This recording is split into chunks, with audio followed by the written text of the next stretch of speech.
As we've evolved, the industry's evolved with it in the past 35 years. And that is truly amazing. Being gay in 1990, when we started NGPA, was brutal. You came to work and you kept your head down. You were worried about people finding out.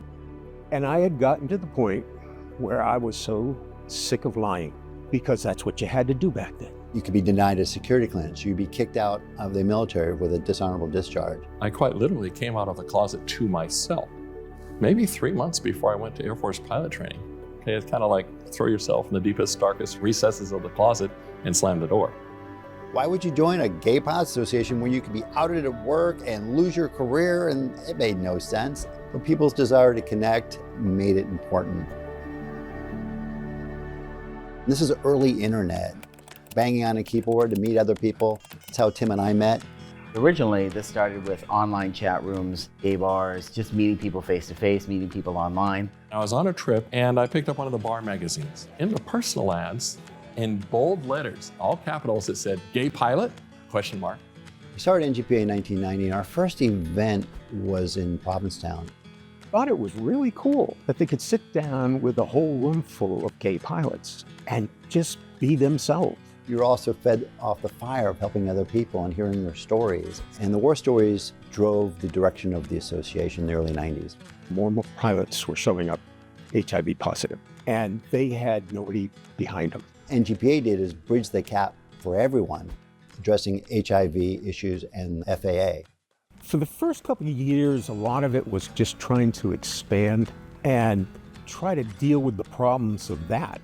And there was a publication, a printed publication at the time called Trade a Plane. We sent an ad to them and they denied it. And asked a friend of mine, so what should we do? I said, oh, well, there's new laws in California, non-discrimination laws. And so send the ad in again to a member who lives in California.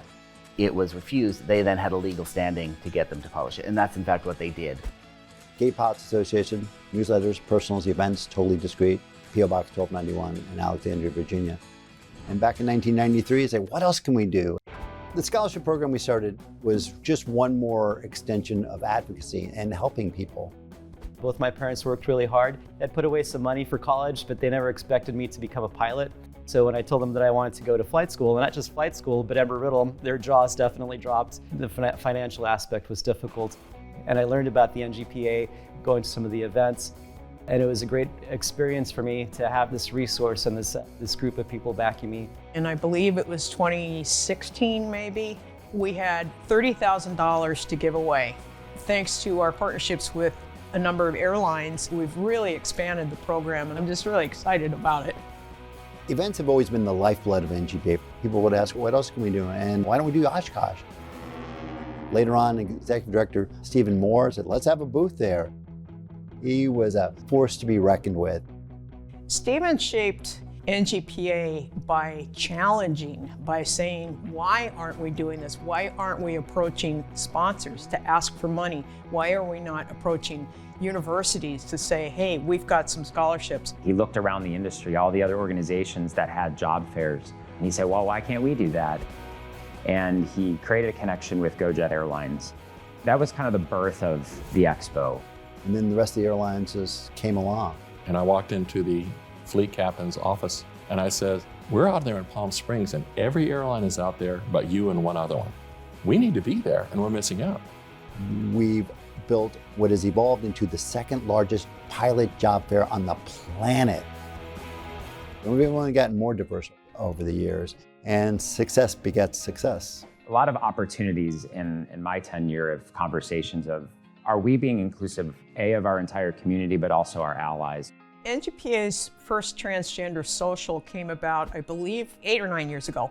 What makes the socials the magic thing that they are is the community of people that come together and share in a common experience. And that it also really emboldens me to continue to step up in the organization and ask from everyone, what can I do to help this community? It really found a need to educate the industry, create a safe space for everyone at work. And that really birthed the Inclusion Summit. We wanted that event to be people that had the ability to make change at their companies or their airlines. The future of NGPA is determined by its members and the needs of the community. the bias and the prejudice that we received the last 35 years is now being turned on the transgender community. Anytime we show up to any space, we're advocating for our community. And when we have a strong sense of community, it creates the potential for activism and advocacy.